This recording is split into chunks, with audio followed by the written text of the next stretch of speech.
ಶ್ರುತಿ ಪ್ರಕಾಶ್ ವಾಯ್ಸಲ್ಲೂ ಕ್ಯೂಟು, ಫೇಸಲ್ಲೂ cute. But ನಾನು ಹಿಂಗಲ್ಲ ಅಂತ ಅಂದ್ಬಿಟ್ಟು ಬೇರೆ ಥರನೇ ನನ್ನ ಮುಖ ಇದೆ, ಒಂದು ಬೇರೆ ಥರದ ಅವತಾರದಲ್ಲೇ ನಾನು ಕಾಣಿಸ್ತೀನಿ ಅಂತ ಬರ್ತಾ ಇದ್ದಾರೆ. ಬಟ್ ಈ ಥರದೊಂದು ರಗಡ್ ಆದ ರೆಸೊಲ್ಯೂಷನ್ ತಗೊಳಕ್ಕೆ ಏನು ಕಾರಣ ಅಂತ ಮಾತಾಡ್ಸೋಕ್ಕೆ ನಮ್ಮ ಜೊತೆಗೆ ಶ್ರುತಿ ಅವರು ಇದ್ದಾರೆ. ಬನ್ನಿ ಕೇಳೋಣ. ಮೇಡಮ್ ಏನು ಮೇಡಮ್, ಅಂದರೆ ಜನ ಇಷ್ಟಪಡೋದು ನಿಮ್ಮನ್ನು ಕ್ಯೂಟ್ ಆಗಿದ್ದೀರಾ, ಕ್ಯೂಟ್ ಫೇಸು, ಕ್ಯೂಟ್ ವಾಯ್ಸ್ ಅಂತ. ಬಟ್ ನಾನು ಹಂಗಲ್ಲ ಅಂತ ಹೇಳ್ತಾರೆ, ಏನು ವಿಷಯ? ನಾನು ಅಂತ ಅಲ್ಲ, ನಾನು ಕ್ಯೂಟ್ ಇಲ್ಲ ಅಂತ ನಾನು ಎಕ್ಸೆಪ್ಟ್ ಮಾಡ್ಕೋತಾ ಇದ್ದೀನಿ. ಸೊ ನಾನು ಕ್ಯೂಟ್ ಇದ್ದೀನಿ ಅಂತ. ಆಮೇಲೆ ಇದೇನು ಕ್ಯೂಟ್ ಟ್ಯಾಗ್ ಕೊಟ್ಟಿದ್ದಾರೆ, ನಂಗೆ ತುಂಬ ಇಷ್ಟ ಇದೆ. ಆದರೆ ಆ್ಯಸ್ ಅನ್ ಆ್ಯಕ್ಟರ್ ನಾನು ಬೇರೆ ಬೇರೆ ಪಾತ್ರ ಟೇಕಪ್ ಮಾಡಬೇಕು. That's my job as an actor. So versatile actor ಇದ್ದರೆ ಅವ್ರು ಕ್ಯೂಟ್ ಕೂಡ ಮಾಡ್ತಾರೆ, ಆಪೋಸಿಟ್ ಟು ಕ್ಯೂಟ್ ಕೂಡ ಮಾಡ್ತಾರೆ. ಸೊ ಇದು ಸ್ವಲ್ಪ ಕ್ಯಾರೆಕ್ಟರ್, ನನ್ನ ಪಾತ್ರ ಡಿಫ್ರೆಂಟ್ ಇದೆ ಇದರಲ್ಲಿ. ನನ್ನ ಕ್ಯಾರೆಕ್ಟರ್ದು ಹೆಸರು ಮೃದುಲಾ ಅಂತ. So she is basically a no nonsense girl. ಅಂದರೆ ಈಗ ನಾನು ಇನ್ ಪರ್ಸನ್ ನೀವು ಶ್ರುತಿ ಪ್ರಕಾಶಿಗೆ ನೋಡಿದ್ರೆ Shruti is like it's okay, no problem, ನಾನು ಹಿಂಗಿದ್ದೀನಿ. ಆದರೆ ಆ ಪಾತ್ರ ಇಸ್ ಲೈಕ್ ಆಗಲ್ಲ ಗುರು, sorry, no, if you are wrong you are wrong.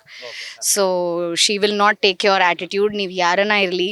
Okay, she is like that kind of a character. And ಅದೇ it's about one night what happens with the couple. And ಹುಡುಗ ಹೇಗೆ response, ಅವ್ರದ್ದು response ಹೆಂಗಿರುತ್ತೆ, ನಂದು response ಹೇಗಿರುತ್ತೆ. So lots of ups and downs and what happens. And ಇಂಥ I think people will be able to relate ಇದರಿಂದ. ಯಾಕಂದರೆ ನಮ್ಮದು ಡೈಲಿ ಲೈಫಲ್ಲಿ ಸಿನಿಮಾ ಅಲ್ಲಿರಲಿ, ಯಾ ಆಚೆ ರೋಡ್ ಆಕ್ಸಿಡೆಂಟ್ಸಲ್ಲಿರಲಿ, ಯಾ ಇಷ್ಟೆಲ್ಲ, because we meet so many people ಅಲ್ವಾ. ಸೊ ಹೆಂಗೆ all 5 fingers are not the same. So everybody is different. ಇಷ್ಟೆಲ್ಲ ಬೇರೆ ಬೇರೆ ಜನ ಇದ್ದಾರೆ. ಸೊ ಸ್ವಲ್ಪ ಡಿಸಗ್ರಿಮೆಂಟ್ಸ್ ಆಗುತ್ತೆ, ಫೈಟ್ಸ್ ಆಗುತ್ತೆ. ಸೊ ಸ್ವಲ್ಪ ಜನ ಹೇಗೆ ರೆಸ್ಪಾಂಡ್ ಮಾಡ್ತಾರೆ, ಸ್ವಲ್ಪ ಜನ ರಿಯಾಕ್ಟ್ ಮಾಡ್ತಾರೆ, ಸ್ವಲ್ಪ ಜನ ರಿಯಾಕ್ಟ್ ಮಾಡಲ್ಲ. So it's based all around all that. ಎಲ್ಲ ಒಂದು ಕಡೆ ನೀವು ಆಯ್ಕೆ ಮಾಡುವಂಥ ಸಿನಿಮಾಗಳು ಬೇರೆ ಥರನೇ ಇರುತ್ತೆ. ಒಂದು ಪಕ್ಕ ಕಮರ್ಷಿಯಲ್ ಆಚೆಗೂ ಕೂಡ ಲಂಡನ್ನಲ್ಲಿ ಲಂಬೋದರ್ ಆಗಿರ್ಬೋದು, ಕಡಲ ತೀರದ ಬರ್ಗವ್ ಆಗಿರ್ಬೋದು, ಗ್ರೇ ಗೇಮ್ಸ್ ಆಗಲಿ, ಈ ಥರದ ಕಥೆಗಳು ಯಾಕೆ ಹುಡುಕ್ತಾ ಇರ್ತೀರ ಅಂತ? ನಂಗೆ ಆನೆಸ್ಟ್ಲಿ ಬಿಗ್ ಬಾಸ್ ಮಾಡಾದ್ಮೇಲಿಂದ ಯಾವಾಗ ನಾನು ಆಚೆ ಬಂದಿದ್ದೀನಿ, ನನಗೆ ಅದು ಒಂದು ಭಾಳ ಸ್ಟ್ರಾಂಗ್ ಒಪಿನಿಯನ್ ಇತ್ತು that I should take up films which show my performance. And ನಾನು ಬರೀ ಅದೊಂದು ಐ ಕ್ಯಾಂಡಿ ಇರಬಾರ್ದು ದ್ಯಾಟ್ ಓಕೆ ಶ್ರುತಿಗೆ ಬರೀ ಕ್ಯೂಟ್ ಇದ್ದಾರೆ, ಪ್ರಿಟಿ ಇದ್ದಾರೆ, ಡ್ಯಾನ್ಸ್ ಮಾಡಿಸಿ, ಸಾಂಗ್ ಮಾಡಿಸಿ ಕಳಿಸಿ. So that is the reason the kind of scripts I select. ಸ್ವಲ್ಪ ಸ್ಟೋರಿ ಓರಿಯೆಂಟೆಡ್ ಇರುತ್ತೆ, ಪರ್ಫಾರ್ಮೆನ್ಸ್ ಓರಿಯೆಂಟೆಡ್ ಇರುತ್ತೆ. ಎಲ್ಲಿ ನನಗೂ ಸ್ವಲ್ಪ ಅಲ್ಲಿ ಎಕ್ಸ್ಪ್ಲೋರ್ ಮಾಡೋಕ್ಕೆ ಆ್ಯಸ್ ಮೈ ಓನ್ ಕ್ಯಾರೆಕ್ಟರ್ ನಂಗೆ ಸ್ವಲ್ಪ ಪ್ಲ್ಯಾಟ್ಫಾರ್ಮ್ ಸಿಗುತ್ತೆ. ಈ ಫ್ರೈಡೇ ಬಗ್ಗೆ ಹೇಳೋದಾದರೆ, ಫ್ರೈಡೇ ಅಂದ ತಕ್ಷಣ ನೆನಪಾಗೋದೇ ಸಿನಿಮಾ. ಸೊ ಸಿನಿಮಾದ ಒಳಗೆ ನಡೆಯುವಂಥ ಕಥೆನಾ ಅಥವಾ ಹೇಗೆ ಇದು ಅಂತ? ಅಂದರೆ ಸಿನಿಮಾ ಇಂಡಸ್ಟ್ರಿ ಸಂಬಂಧಪಟ್ಟದ್ದು ಅಥವಾ ಸಿನಿಮಾ ಏನು ಓಡಾಟಗಳಿದಿಲ್ಲ ಅದೆಲ್ಲ ಸೇರಿಸಿ ಮಾಡಿರುವಂಥ ಸಿನಿಮಾನ? ಐ ಥಿಂಕ್ ಇಂಡಸ್ಟ್ರಿ ಬಗ್ಗೆ ಅಲ್ಲ, but it is about like the boy next door, the girl next door ಹೇಳ್ತಾರಲ್ಲ. ಆಮೇಲೆ ಇಷ್ಟೆಲ್ಲ ಕಪಲ್ಸ್ ಯಾವಾಗ ಫಿಲ್ಮ್ಸಿಗೆ ಹೋಗ್ತಾರೆ, ಯಾ ಬೌಲಿಂಗಿಗೆ ಹೋಗ್ತಾರೆ, ಮಾಲ್ಸಿಗೆ ಹೋಗ್ತಾರೆ. Some incidents happen which effect their life to such a big deal. So it is based around that. So ಅದಕ್ಕೆ ನಾನು ಎಲ್ಲರೂ ರಿಲೇಟ್ ಮಾಡೋಕ್ಕಾಗತ್ತೆ. ನನ್ನ ಜೊತೆ ಈಗ ಸರಿ ಯಾವಾಗೂ ಆಗಿತ್ತು. ಇಷ್ಟೆಲ್ಲ ಸಣ್ಣ ಪುಟ್ಟ ಫೈಟ್ಸ್ ಆಗ್ತಾ ಇರುತ್ತಲ್ಲ, ಎಲ್ಲಿ ಯಾವಾಗ ಅಂದರೆ ನೀವು ಒಂದು ಗ್ರೂಪಲ್ಲಿ ಇರ್ತೀರಿ, ಅಲ್ಲಿ ಸ್ವಲ್ಪ ಜನ ಅಂತಾರೆ ಇರಲಿ ಬಿಡು, ಹೋಗ್ಲಿ ಬಿಡು, ಇರಲಿ ಬಿಡು. Then some people are like ಇಲ್ಲ, no they are wrong.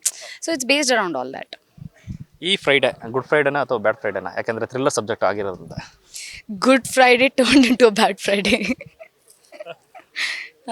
Yeah something like that. ನಿಮ್ಮ ಪಾತ್ರ ಮತ್ತು ನಿಮ್ಮ ಅವತಾರ, ಯಾಕೆಂದರೆ ನೀವೇ ವೇದಿಕೆ ಮೇಲೆ ಹೇಳಿದ್ರಿ, ನೀವು ಇಲ್ಲಿ ತನಕ ನೋಡದೇ ಇರೋಂಥ ಶ್ರುತಿನ ನೀವು ಈ ಸಿನಿಮಾದಲ್ಲಿ ನೋಡ್ತೀರಿ ಅಂತ. ಅದು ಆಲ್ರೆಡಿ ಹೇಳ್ದೆ ಅಲ್ಲ, ಸ್ಟಾರ್ಟಿಂಗಲ್ಲೇ ಕವರ್ ಮಾಡಿದೆ. ಮೃದುಲಾದ ಕ್ಯಾರೆಕ್ಟರ್ ತುಂಬ ಸ್ಟ್ರಾಂಗ್ ಆಗಿದೆ, ಫಿಯರ್ಸ್ಫುಲ್ ಆಗಿದೆ. ಶಿ ಬಿಲೀವ್ಸ್ ಏನು correct that is correct. She stands up for what is right, no matter ಮುಂದೆ ಯಾರಿದ್ದಾರೆ. ಆ್ಯಂಡ್ ಆ್ಯಟಿಟ್ಯೂಡ್ ತೊಗೊಳಲ್ಲ, no nonsense attitude girl ಇದ್ದಾಳೆ. ಇನ್ನೂ ಜಾಸ್ತಿ ಹೇಳೋಕ್ಕಾಗಲ್ಲ ನಾನು.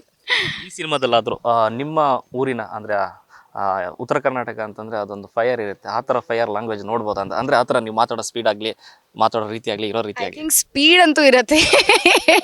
For the kind of character I'm playing speed ಇರುತ್ತೆ. Language I don't know, I am not sure. Directors will depend ಆಗುತ್ತೆ. ಈಗ ಕೋಪ ಬರುತ್ತೆ ನಿಮಗೆ, ಶ್ರುತಿ ಅವ್ರ ಕೋಪ ಬಂದ ತಕ್ಷಣ ತಟ್ ಅಂತ ಕನ್ನಡದಲ್ಲಿ ಏನೋ ಮಾತಾಡ್ಬೇಕು, ಏನಂತ ಬೈತಾರೆ ಉತ್ತರ ಕನ್ನಡ, ನಿಮ್ಮ ಲ್ಯಾಂಗ್ವೇಜ್ ಬಂದ್ಬಿಡುತ್ತೆ ಅದು ಸ್ಪೀಡಲ್ಲಿ? ಆ್ಯಕ್ಚುಲಿ ನಾನು ಏನೂ ಏನಲ್ಲ, ನಾನು ಬಾಂಬೆಯಲ್ಲೂ ಇವಾಗ ನಾ ಯಾರನ್ನ ಭಾಳ ನಂಗೆ ಹಿಂಗೆ ಆಗತ್ತಲ್ಲ, ಅವಾಗ ನಾನು ತಿನ್ಗೆ ಗೊತ್ತಿಲ್ಲ ಎಲ್ಲಿಂದ ಬಂದುಬಿಡ್ತಾರಪ್ಪ ಜನ, ಇಷ್ಟೇ ಹೇಳ್ತೀನಿ. ನಾನು ಏನು ಹೇಳಲ್ಲ ಆನೆಸ್ಟ್ಲಿ, ಅಷ್ಟೇ ಹೇಳೋದು ನಾನು. I don't abuse and all. Camera ಇದೆ ಅಂತ ಅದಕ್ಕೆ ಹೇಳ್ತಲ್ಲ, ಜೆನ್ಯೂನ್ಲಿ ಐ ಡೋಂಟ್. ಸೊ ಅಷ್ಟೇ.